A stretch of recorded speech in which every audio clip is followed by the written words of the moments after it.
Hi, and welcome to the Beetle Flash Anzan training.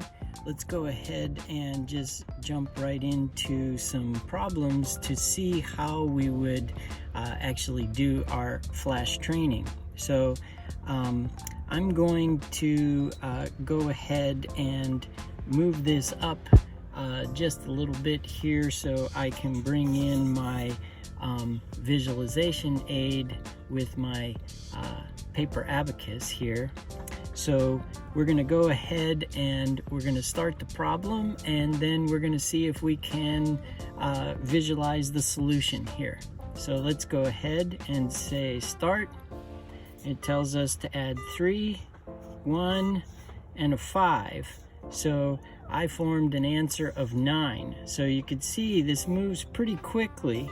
So we have 4 minus 1 is 3, and then 6, again I have a 9. Let's go ahead and take a look at this. 9 minus 7 and 6, and maybe I didn't quite get that one, or it moved too fast for me. So in this case, rather than just try to guess an answer, I think it's better to go back and replay the problem until you can clearly visualize the answer. So let's hit this repeat and try again. So we'll go 9 minus 7, I have 2, and then pinch a 6, and I know that I have an 8.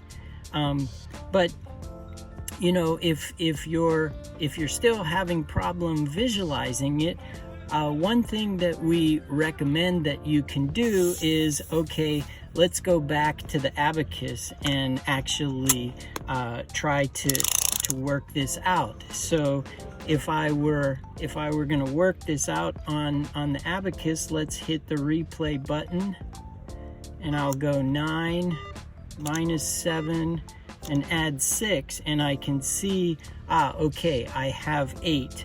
So now I can see the finger movements and the resulting beads that get me to the answer.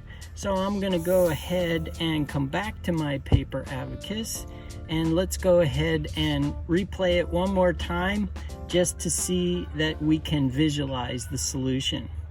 So here we go. We got a 9 minus 7, I got 2, and then I'm going to add 6 for an answer of 8.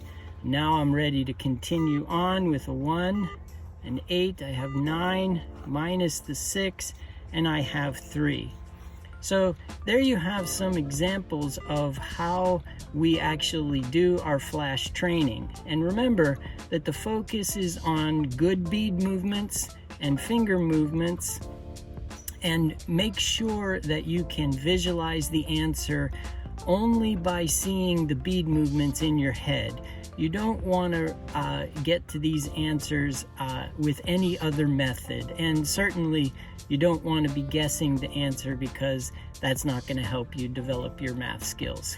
Okay, so there you have it, and see you next time. Good luck with your training.